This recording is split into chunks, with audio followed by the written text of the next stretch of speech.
साथियों, न हम नारों तक अटकते हैं, न हम वादों तक सिमटते हैं। हम तो काम करके दिखाते हैं।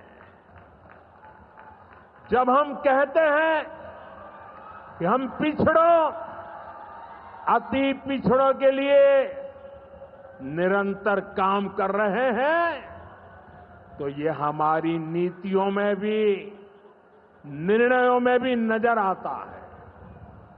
एनडीए सरकार का तो मिशन ही है हर पिछड़े को प्राथमिकता, हर पिछड़े को प्राथमिकता।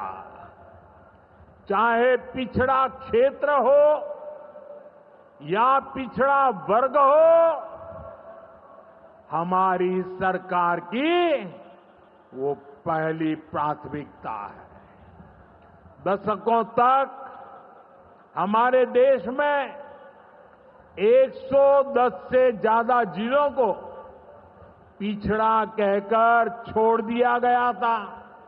वो जाने, उनका नसीब जाने, ये हाल कर दिया था। हमने इन जिलों को प्राथमिकता दी। पिछड़े जिले के बजाय उन्हें आकांक्षी जिला बनाकर इनका विकास किया, यानी पिछड़े को प्राथमिकता। हमारे देश के सीमावर्ती गांवों को भी आखिरी गांव कहकर छोड़ दिया गया था। हमने इन आखिरी कहे जाने वाले गांवों को, वहां के विकास को प्राथमिकता दी और हमने नाम ही, व्याख्या ही बदल दी। वो आखिरी नहीं, वो देश का पहला गांव है, यानी पिछड़े को प्राथमिकता।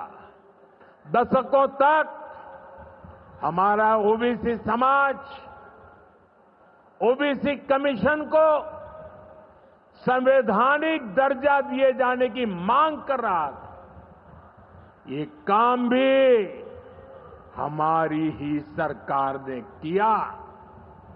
हमारे आदिवासी समाज में भी, जो सबसे पिछड़े थे, सरकार ने उनके लिए जनमन योजना शुरू की। अब इनके विकास के लिए 25,000 करोड़ रुपए खर्च किए जा रहे हैं। इसलिए मैं कहता हूं, जो पिछड़ा है वो हमारी प्राथमिकता है।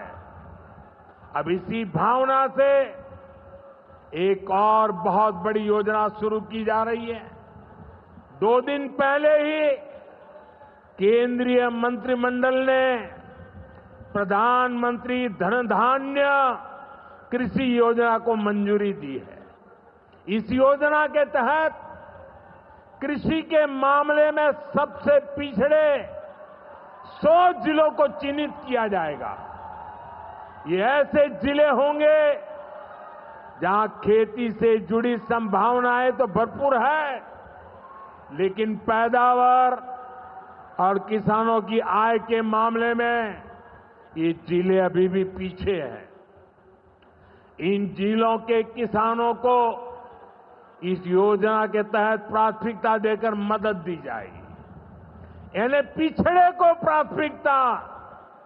इसका सीधा लाभ देश के करीब 2.25 करोड़ किसानों को होगा और इसमें बहुत बड़ी संख्या मेरे बिहार के किसान भाई बहनों के रहने वाली है।